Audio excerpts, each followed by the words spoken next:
नमस्कार दोस्तों। Ocean civil service में आप लोगों का स्वागत है।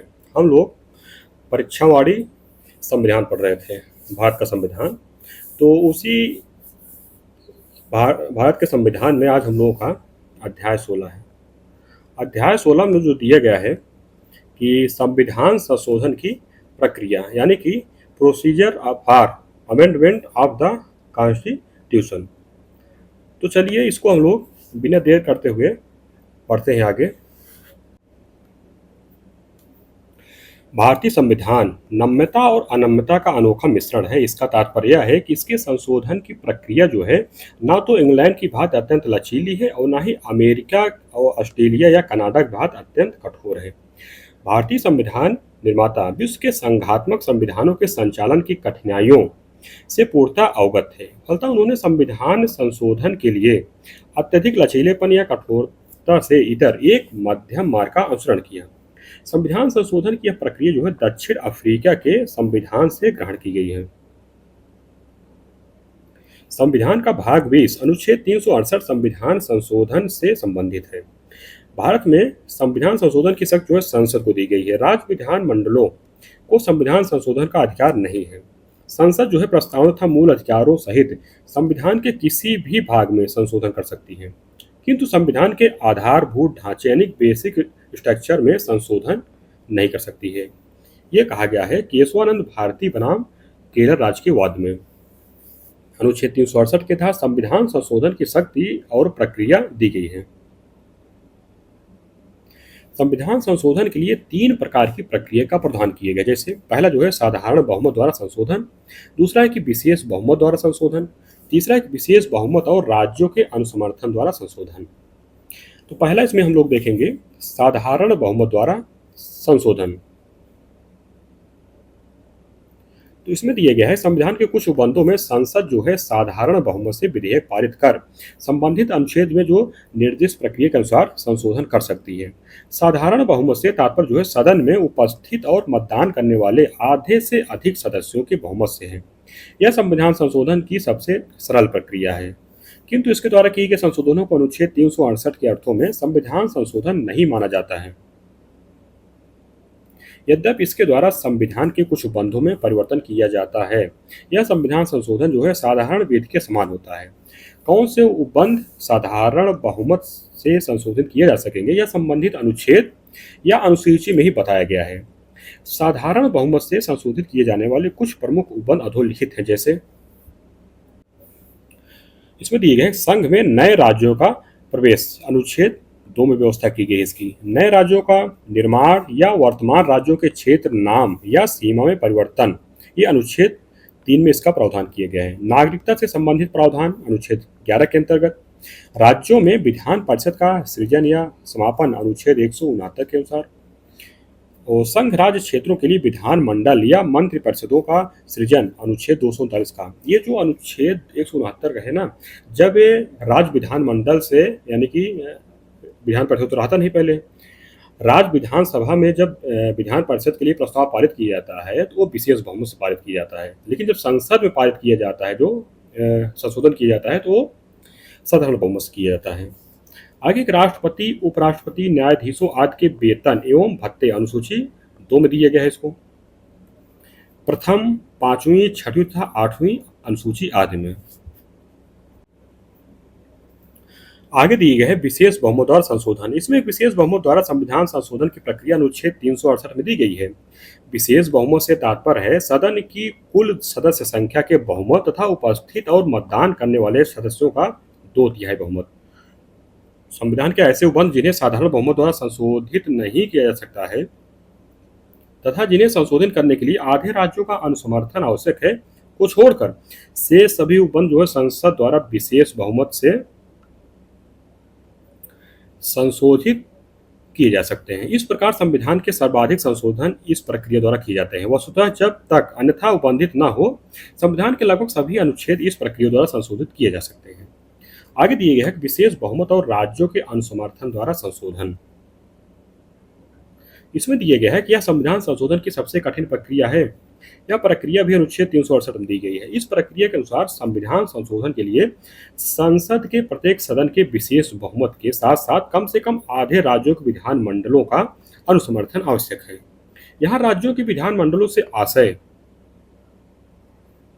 उस राज्य की विधानसभा एवं विधान परिषद यदि हो दोनों के अनुसमर्थन से है। इसके द्वारा संविधान के उन उपबंधों का संशोधन किया जाता है जो संघात्मक ढांचे से संबंधित है। अनुच्छेद 368(2) के तहत उन उपबंधों का उल्लेख किया गया है जिनमें इस प्रक्रिया द्वारा संशोधन किया जाना अपेक्षित है। ऐसे उपबंध अधोलिखित है, जैसे अनुच्छेद 54 राष्ट्रपति का निर्वाचन, अनुच्छेद 55 राष्ट्रपति के निर्वाचन की रीत,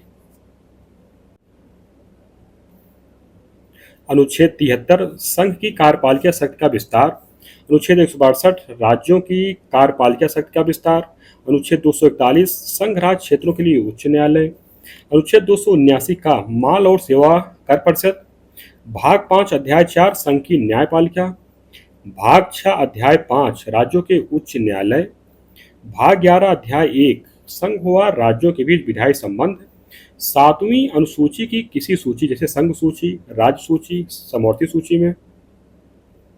उसके बाद संसद में राज्यों का प्रतिनिधित्व, अनुसूची 4 या स्वयं अनुच्छेद 368 संविधान संशोधन की जो प्रक्रिया है अनुच्छेद 368 में, अगर इसमें भी संशोधन करना हो तो राज्यों का अनुसमर्थन जो है आवश्यक है।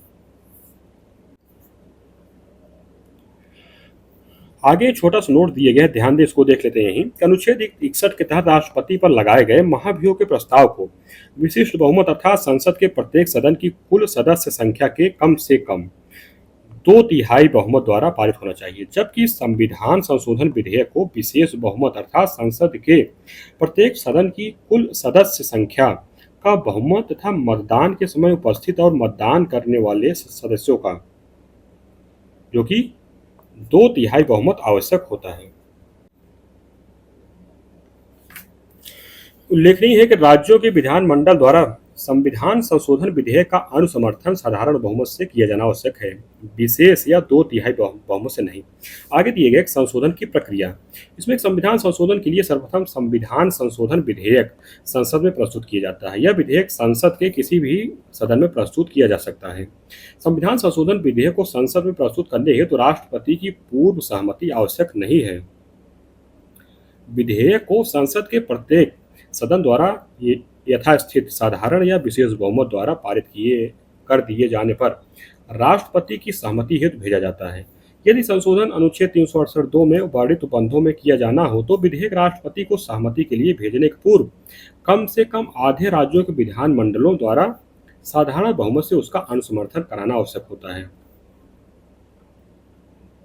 राष्ट्रपति जो है संविधान संशोधन विधेयक पर अपनी सहमति देने के लिए बाध्य होता है, अर्थात संविधान संशोधन विधेयकों को ना तो वह रोक सकता है और ना ही पुनर्विचार के लिए वापस कर सकता है।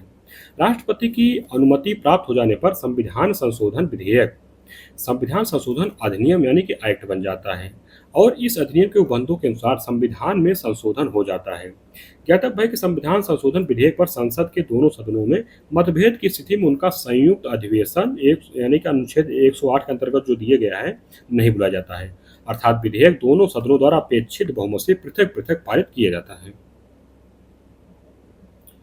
आगे दिए गए है अतः यदि लोकसभा द्वारा पारित किसी संविधान संशोधन विधेयक को उच्च सदन राज्यसभा अस्वीकार कर देती है तो वह विधेयक अंतिम रूप से समाप्त हो जाता है।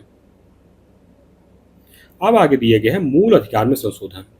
इसमें संविधान का अनुच्छेद 368 संसद को संविधान संशोधन की शक्ति प्रदान करता है, किंतु अनुच्छेद 13(2) में कहा गया है कि राज्य कोई ऐसी विधि नहीं बनाएगा जो भाग 3 द्वारा प्रदत्त मूल अधिकारों को छीनती या न्यून करती है, अर्थात संसद जो है मूल अधिकारों को समाप्त करने या कम करने वाली विधि नहीं बना सकती है। अब प्रश्न है कि क्या संसद संविधान संशोधन द्वारा मूल अधिकारों को समाप्त या कम या संशोधित कर सकती है या नहीं? इसका उत्तर अनुच्छेद 13(2) में प्रयुक्त विधि शब्द के अर्थ पर निर्भर करता है। यदि अनुच्छेद 13(2) में प्रयुक्त विधि शब्द के अंतर्गत संविधान संशोधन विधि आती है तो संसद को मूल अधिकारों में संशोधन की शक्ति नहीं होगी, और यदि नहीं आती है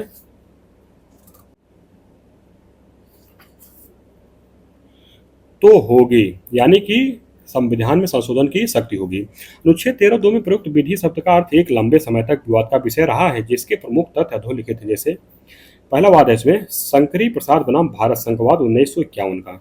तो सर्वप्रथम इस वाद में प्रथम संविधान संशोधन अधिनियम 1951 को, जिसके द्वारा भूमि सुधार विधियों को संरक्षित किया गया था, इस आधार पर चुनौती दी गई कि वह भाग 3 द्वारा प्रदत्त मूल अधिकारों का अतिक्रमण करता है। वादियों का तर्क था कि संविधान संशोधन विधि अनुच्छेद 13(2) में प्रयुक्त विधि शब्द के अंतर्गत आती है, अतः संविधान संशोधन द्वारा भी मूल अधिकारों में संशोधन नहीं कर सकती है। परंतु उच्चतम न्यायालय ने उक्त तर्क को अस्वीकार करते हुए कहा कि अनुच्छेद 368 में मूल अधिकारों सहित संविधान के किसी भी भाग में संशोधन की शक्ति जो है संसद में निहित है। अनुच्छेद 13(2) में प्रयुक्त विधि शब्द के अंतर्गत केवल सामान्य विधायी शक्ति के प्रयोग से बनाई गई विधि आती है, संविधायी शक्ति के प्रयोग द्वारा किए गए संविधान संशोधन विधि नहीं। सज्जन सिंह बनाम राजस्थान राज्य 1965 का वाद है। इस वाद में मूल अधिकारों के में संशोधन का प्रश्न पुनः उच्चतम न्यायालय के समक्ष विचारार्थ आया। इसमें 17वें संविधान संशोधन अधिनियम 1964 को चुनौती दी गई थी। न्यायालय ने अपने पूर्व के निर्णय को पुष्ट किया और कहा कि यदि संविधान निर्मातागण मूल अधिकारों को संशोधन से परे रखना चाहते तो निश्चित ही उन्होंने इस बारे में संविधान में स्पष्ट उपबंध किया होता। इसके बाद आता है गोलकनाथ बनाम पंजाब राज्य 1967 का वाद। इस वाद में उच्चतम न्यायालय की 11 सदस्यीय पीठ मुख्य न्यायाधीश जो थे श्री सुब्बा राव ने 6:5 के बहुमत से शंकरी प्रसाद तथा सज्जन सिंह के विनिश्चयों को पलटते हुए यह धारित किया कि अनुच्छेद 368 के तहत संसद को भाग 3 में संशोधन करने की कोई शक्ति प्राप्त नहीं है। अनुच्छेद 368 में केवल संविधान संशोधन की प्रक्रिया का प्रावधान है, संविधान संशोधन की शक्ति का नहीं। संविधान संशोधन की शक्ति अनुच्छेद 245, 246 तथा 248 में निहित है। न्यायालय ने यह भी कहा कि संविधान संशोधन एक विधायी प्रक्रिया है, अतः विधि शब्द के अंतर्गत सभी प्रकार की विधियां आती हैं, चाहे वह साधारण विधि हो या संविधान संशोधन विधि। इस वाद में उच्चतम न्यायालय ने यह घोषित किया कि मूल अधिकारों में संशोधन हेतु संविधान सभा आहूत की जानी चाहिए। यद्यपि अल्पमत के अनुसार शंकरी प्रसाद तथा सज्जन सिंह के मामले में दिया गया निर्णय सही था तथा विधि शब्द के अंतर्गत सिर्फ साधारण विधि आती है, संविधान संशोधन विधि नहीं। उल्लेखनीय है कि यह निर्णय जो है भविष्यलक्षी प्रभाव से लागू किए गए थे, अतः इसके पूर्व जो भूतकाल में किए गए संविधान संशोधन जो है विधि मान्य रहे, मतलब उनको जो है निरस्त नहीं किया गया। आगे केशवानंद भारती बनाम केरल राज्य 1973 का।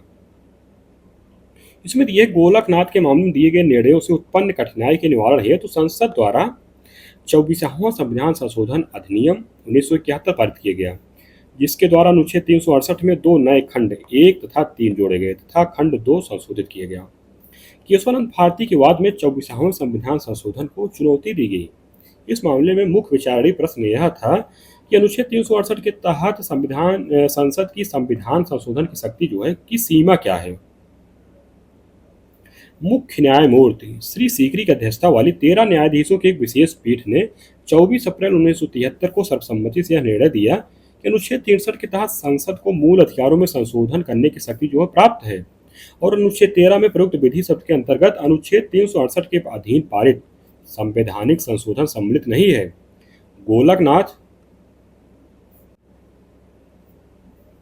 के मामले में दिए गए निर्णय को उलटते हुए न्यायालय ने कहा कि अनुच्छेद 368 जैसा कि मूल रूप में था के अंतर्गत संविधान संशोधन करने की शक्ति तथा उसकी प्रक्रिया दोनों निहित है। 24वां संशोधन अनुच्छेद 368 में जो कुछ विवक्षित है यानी इम्प्लीट था उसे अभिव्यक्त करने के अतिरिक्त कुछ और नहीं करता है, अतः विधि मान्य है, मतलब संशोधन किया जा सकता है।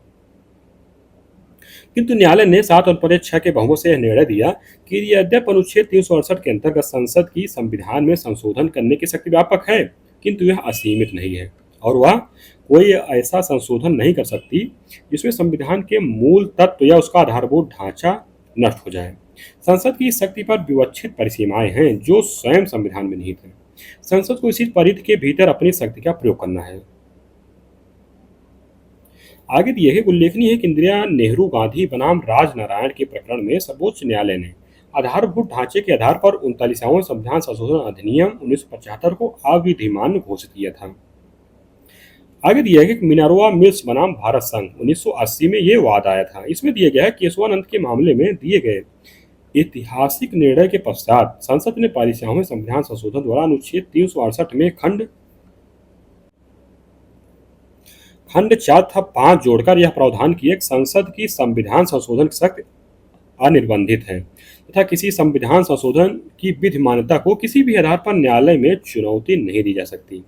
परंतु मिनर्वा मिल्स के मामले में उच्चतम न्यायालय ने आधारभूत ढांचे के सिद्धांत के आधार पर उपरोक्त खंड 4 तथा 5 को असंवैधानिक घोषित कर दिया, क्योंकि ये उपबंध जो है संसद को असीमित या संविधान संशोधन की शक्ति प्रदान करते थे, यानी कि संसद को असीमित संविधान संशोधन की शक्ति प्रदान करते थे। इस वाद में न्यायालय ने संविधान संशोधन की सीमित शक्ति और न्यायिक पुनर्विलोकन को संविधान का आधारभूत ढांचा घोषित किया।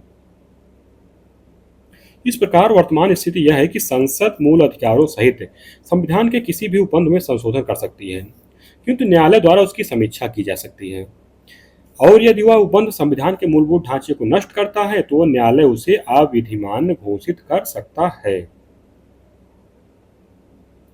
आगे दिए गया है आधारभूत ढांचे का सिद्धांत।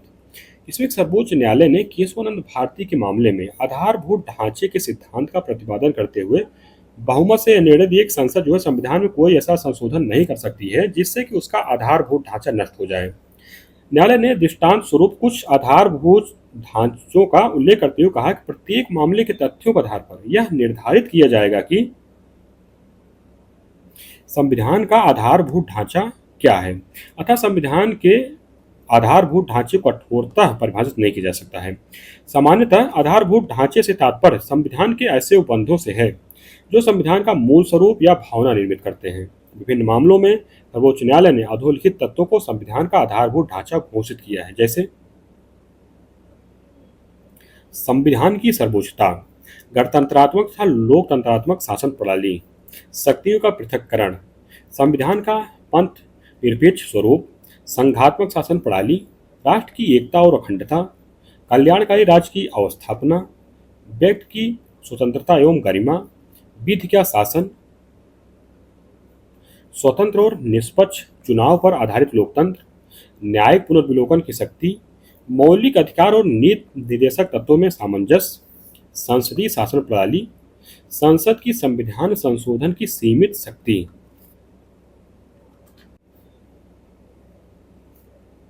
संविधान के प्रस्तावनों में निहित उद्देश्य, न्यायपालिका की स्वतंत्रता, अनुच्छेद 32, 136, 141 और 142 के अधीन उच्चतम न्यायालय की शक्तियां तथा कुछ दशाओं में मूलाधिकार आदि। आगे दिए गए आधारभूत ढांचा संबंधित प्रमुख वाद एक दृष्टि मतलब एक ही जगह दिए गया है, जितने भी वाद जो है न्यायालय में आए थे। इसमें है केशवानंद भारती बनाम केरल राज्य 1973 का। इसमें है संविधान की सर्वोच्चता, शक्तियों का पृथक्करण, संघात्मक प्रगति एवं देश की संप्रभुता। आगे है कि इंदिरा गांधी बनाम राजनारायण का वाद 1975 में आया था। इसमें जो दिया गया था आधारभूत ढांचे के सिद्धांत में विधि का शासन, न्यायिक पुनर्विलोकन एवं निष्पक्ष चुनाव प्रणाली। आगे है मिनर्वा मिल्स बनाम भारत संघ 1980 का वाद, मूल अधिकारों तथा नीति निर्देशक तत्वों में संतुलन का। एसपी गुप्ता और अन्य बनाम राष्ट्रपति 1982 का वाद था। इसमें है सर्वोच्च न्यायालय की अधिकारिता। आगे दिए गए कि एसआर मुंबई बनाम भारत संघ 1994 का वाद था। इसमें जो आया था मेन वाद है धर्म निरपेक्षता का वाद था। इसके बाद है यल चंद्र कुमार बनाम भारत संघ 1997 का वाद था। इसमें जो सिद्धांत दिया गया था जैसे आधारभूत ढांचे का न्यायिक पुनर्विलोकन का सिद्धांत दिया गया था। आगे दिए गए हैं अनुच्छेद 368 का संशोधन। इसमें है अनुच्छेद 368 में अब तक कुल 3 बार संशोधन किया जा चुका है, जैसे 7वां संशोधन अधिनियम 1956, 24वां संशोधन अधिनियम 1971, 42वां संविधान संशोधन अधिनियम 1976। अब आगे दिए गए 7वां संविधान संशोधन राज्यों के पुनर्गठन अधिनियम। इसमें 1956 के पारित होने के कारण मतलब 7वां संविधान संशोधन और राज्यों के पुनर्गठन अधिनियम 1956 के पारित होने के कारण आवश्यक हो गया था। इसके द्वारा अनुच्छेद 368 में शब्द प्रथम अनुसूची के भाग का या भाग बा में विनिर्देश विलुप्त कर दिए गए। 24वां संविधान संशोधन अधिनियम 1971 द्वारा अनुच्छेद 368 में उपखंड 1 तथा 3 को जोड़ा गया तथा उपखंड 2 को संशोधित किया गया। उल्लेखनीय है कि संशोधन के पूर्व वर्तमान उपखंड 2 को ही मूल अनुच्छेद 368 था। उपखंड एक के तहत यह प्रावधान किया गया कि संसद को अपनी संविधायी शक्ति का प्रयोग करते हुए इस संविधान के किसी भी उपबंध का परिवर्धन, परिवर्तन या निरसन के रूप में संशोधन की शक्ति होगी। ध्यातव्य है कि गोलकनाथ के मामले में दिए गए निर्णय के कारण यह प्रावधान किया गया। खंड 3 के तहत उपबंधित किया गया कि अनुच्छेद 13 की कोई बात इस अनुच्छेद के तहत किए गए संविधान संशोधनों को लागू नहीं होगी। इसी प्रकार का उपबंध अनुच्छेद 13(4) को जोड़कर भी किया गया। खंड 2 के तहत यह जोड़ा गया कि संसद द्वारा पारित विधेयक राष्ट्रपति के समक्ष प्रस्तुत किया जाएगा, जो उस पर अनुमति देगा। इस प्रकार अब राष्ट्रपति को संविधान संशोधन विधेयक पर अनुमति देने के लिए बाध्य कर दिया गया। आगे दिया गया है कि 42वें संविधान संशोधन अधिनियम 1976 द्वारा अनुच्छेद 368 में खंड 4 था 5 जोड़ा गया। यह उपखंड केशवानंद भारती के मामले में उच्चतम न्यायालय द्वारा संसद की संविधान संशोधन की शक्ति पर आरोपित संविधान के आधारभूत ढांचे की सीमा को समाप्त करने के लिए जोड़ा गया था, जो संसद की संविधान संशोधन की असीमित शक्ति तथा इन संशोधनों को किसी न्यायालय में किसी भी आधार पर प्रश्नगत न किए जाने का प्रावधान करता था। किंतु उच्चतम न्यायालय ने इसे मिनर्वा मिल्स बनाम भारत संघ 1980 के मामले में असंवैधानिक घोषित कर दिया। इस तरह से हम लोगों का जो थ्योरी वाला कॉन्सेप्ट है वो खत्म होता है। अब हम लोग जो शॉर्ट नोट दिया गया है परीक्षा दृष्टि का, उसको अब देखते हैं।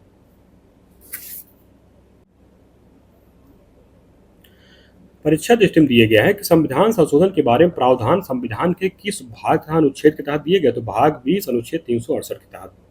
भारतीय संविधान में संशोधन की प्रक्रिया किस देश के संविधान से प्रेरित है, तो दक्षिण अफ्रीका के संविधान से।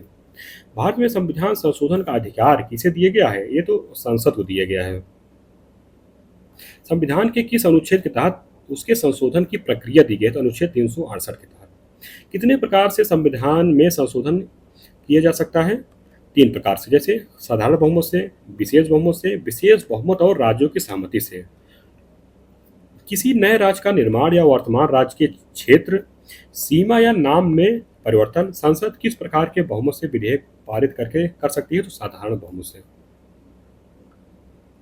आगे दिया गया है कि साधारण बहुमत से क्या तात्पर्य है, तो सदन में उपस्थित और मतदान करने वाले आधे से अधिक यानी 50% से अधिक सदस्यों का बहुमत। संविधान संशोधन हेतु तो अपेक्षित विशेष बहुमत से क्या तात्पर्य है, तो संबंधित सदन की कुल सदस्य संख्या के बहुमत तथा उपस्थित और मतदान करने वाले सदस्यों का 2/3 बहुमत। आगे दिए गए भारतीय संविधान में संशोधन करने के लिए उपक्रम किसके द्वारा किया जा सकता है, तो लोकसभा या राज्यसभा द्वारा। आगे परीक्षा दृष्टि दिए है संविधान संशोधन विधेयक संसद के किस सदन में प्रस्तुत किया जा सकता है, तो संसद के किसी भी सदन, लोकसभा या राज्यसभा दोनों में। अनुच्छेद 368(2) में संशोधन किस प्रक्रिया द्वारा किया जा सकता है, तो संसद के प्रत्येक सदन के विशेष बहुमत तथा कम से कम आधे राज्यों के अनुसमर्थन से। संविधान संशोधन विधेयक का राज्यों के विधानमंडल द्वारा किस प्रकार के बहुमत अनुसमर्थन से किया जाता है, तो साधारण बहुमत से। संसद के दोनों सदनों द्वारा पारित संविधान संशोधन विधेयक किसकी अनुमति के पश्चात अधिनियम बन जाता है, तो राष्ट्रपति की। आगे दिए, एक लोकसभा द्वारा पारित किसी संविधान संशोधन विधेयक को यदि राज्यसभा स्वीकार कर देती है तो इसका क्या परिणाम होगा, विधेयक अंतिम रूप से समाप्त हो जाएगा। भारतीय संविधान में प्रथम संशोधन कब किया गया था, 1951 में। प्रथम संविधान संशोधन मुख्यतः किससे संबंधित था, भूमि सुधार विधियों से। किस संविधान संशोधन द्वारा संविधान में 9वीं अनुसूचित था अनुच्छेद 31 का व 31 खा को जोड़ा गया था, प्रथम संविधान संशोधन 1951 के द्वारा। संसद के मूल अधिकारों में संशोधन की शक्ति का प्रश्न सर्वप्रथम किस वाद में विचार के लिए सर्वोच्च न्यायालय के समक्ष आया था, तो शंकरी प्रसाद बनाम भारत संघ के वाद में। किस वाद में सर्वोच्च न्यायालय ने भविष्यलक्षी विनिर्णय के सिद्धांत का प्रतिपादन किया था, तो गोलकनाथ बनाम पंजाब राज्य के वाद में। आगे दिए, सर्वप्रथम किस संविधान संशोधन द्वारा अनुच्छेद 368 में संशोधन किया गया था, तो 7वें संविधान संशोधन द्वारा। 24वां संविधान संशोधन द्वारा या संशोधन किस अनुच्छेद से संबंधित है, अनुच्छेद 368 से। किस वाद में 24वें संविधान संशोधन को उच्चतम न्यायालय द्वारा विधिमान घोषित किया गया, केशवानंद भारती के वाद में। केशवानंद भारती बनाम केरल राज्य के मामले में किस संविधान संशोधन को अविधिमान घोषित किया गया था, 25वें संविधान संशोधन अधिनियम 1971 को। सर्वोच्च न्यायालय ने आधारभूत ढांचे का सिद्धांत किस वाद में प्रतिपादित किया था, केशवानंद भारती के वाद में। आगे दिए कि नारी शक्ति बंधन अधिनियम एक दृष्टि में। इसमें एक 106वां संविधान संशोधन अधिनियम 2023। इसमें दिए गए कि नवनिर्मित संसद भवन में एक विशेष सत्र के दौरान महिला आरक्षण से संबंधित 128वां संविधान संशोधन विधेयक 2023 प्रस्तुत किया गया। 20 सितंबर 2023 को लोकसभा में प्रस्तुत उक्त विधेयक के समर्थन में 454 सदस्य तथा विरोध मात्र 2 सदस्यों ने मतदान किया, जबकि 21 सितंबर 2023 को यह विधेयक राज्यसभा में सर्वसम्मति से पारित कर दिया गया। ध्यातव्य है कि लोकसभा, राज्य विधानसभाओं और राष्ट्रीय राजधानी क्षेत्र दिल्ली की विधानसभा में महिलाओं के लिए 1/3 सीटों को आरक्षित करने संबंधित यह विधेयक नए संसद भवन में पारित होने वाला पहला विधेयक है। उल्लेखनीय है कि 28 सितंबर 2023 को राष्ट्रपति द्वारा स्वीकृति प्रदान करने के पश्चात उक्त विधेयक अब संविधान अधिनियम 106वां संशोधन अधिनियम 2023 के रूप में अधिसूचित किया गया। उक्त अधिनियम को प्रधानमंत्री नरेंद्र मोदी ने औपचारिक रूप से नारी शक्ति बंधन अधिनियम कहा है। 106वें संविधान संशोधन अधिनियम 2023 के अंतर्गत 3 नए अनुच्छेद जैसे 323A, 332A तथा 334A अंतः स्थापित किए गए, जबकि अनुच्छेद 239A में संशोधन किया गया। ज्ञातव्य है कि उक्त संशोधन अधिनियम आगामी नए परिसीमन के पश्चात होने वाली पहली जनगणना के संगत आंकड़ों के प्रयोग के आधार पर लागू किया जाएगा। ध्यातव्य है कि राज्यसभा एवं केंद्र शासित पुदुचेरी विधानसभा के लिए यह आरक्षण लागू नहीं होगा। 27 वर्ष की लंबी प्रतीक्षा के पश्चात पारित किए गए 106वें संविधान संशोधन अधिनियम में महिलाओं के लिए 33% आरक्षण का यह प्रावधान आगामी 15 वर्षों के लिए है। उल्लेखनीय है कि महिला आरक्षण विधेयक 21वां संविधान संशोधन विधेयक सर्वप्रथम HD देवगौड़ा के नेतृत्व वाली यूनाइटेड फ्रंट सरकार ने 12 सितंबर 1996 को लोकसभा में प्रस्तुत किया था। परीक्षा दृष्टि में दिया है कि आधारभूत ढांचे का सिद्धांत किससे संबंधित है? संविधान संशोधन से। किस संविधान संशोधन द्वारा अनुच्छेद 368 में उपखंड 4 था 5 जोड़ा गया था? 42वें संविधान संशोधन द्वारा। 42वां संविधान संशोधन किस समिति की सिफारिश के आधार पर किया गया था? स्वर्ण सिंह समिति की। ज्ञातव्य है कि 42वें संविधान संशोधन को उसकी व्यापकता के कारण लघु संविधान कहा जाता है। अनुच्छेद 368 के उपखंड 4 था 5 को किस वाद में सर्वोच्च न्यायालय ने असंवैधानिक घोषित कर दिया? तो मिनर्वा मिल्स बनाम भारत संघ 1980 के वाद में। आगे दिए गए है कि अब तक कुल कितनी बार अनुच्छेद 368 में संशोधन किए गए हैं? 3 बार। 7वें संविधान संशोधन, 24वां था 42वें संविधान संशोधन के द्वारा। आगे की संविधान संशोधन द्वारा अनुच्छेद 368 में संशोधन कर राष्ट्रपति को संविधान संशोधन विधेयक पर अपनी अनुमति देने के लिए बाध्य कर दिए गए? तो 24वें संविधान संशोधन 1971 के द्वारा। सर्वप्रथम सर्वोच्च न्यायालय ने किस वाद में संसद की संविधान संशोधन की शक्ति को सीमित किया? गोलकनाथ बनाम पंजाब राज्य के वाद में। आगे 60 नोट्स में दिए गए। क्या आप जानते हैं इसमें है कि गोलकनाथ बनाम पंजाब राज्य के मामले में उच्चतम न्यायालय ने भविष्यलक्षी विनिर्णय के सिद्धांत का सृजन कर उसे लागू किया था। भविष्यलक्षी विनिर्णय में न्यायालय याची के पक्ष में निर्णय देता है, किंतु उसे कोई अनुतोष नहीं देता है, क्योंकि निर्णय का प्रभाव केवल भविष्यलक्षी होता है। आगे केशवानंद भारती बनाम केरल राज्य के मामले में गठित 13 न्यायाधीशों की पीठ अब तक की सबसे बड़ी पीठ थी। इसकी अध्यक्षता मुख्य न्यायमूर्ति सी सीकरी ने किया था। मुख्य न्यायमूर्ति श्री AN रे की अध्यक्षता में आधारभूत ढांचे के सिद्धांत पर पुनर्विचार के लिए भी 13 न्यायाधीशों की पीठ गठित की गई थी, किंतु इसे बीच में ही भंग कर दिया गया था। गोलकनाथ बनाम पंजाब राज्य के मामले में उच्चतम न्यायालय ने यह धारणा व्यक्त किया था कि मूल अधिकार व्यक्ति को जैसा उसे सबसे अच्छा लगे उस तरह अपनी जिंदगी की रूपरेखा तैयार करने के लिए सक्षम बनाते हैं। इस तरह से हम लोगों का अध्याय 16 है संविधान संशोधन की प्रक्रिया समाप्त होती है। इसको आप पढ़िए, रिवीजन करिए, नोट्स बनाइए, तब इसका फायदा मिलेगा। तो चलिए ठीक है, धन्यवाद।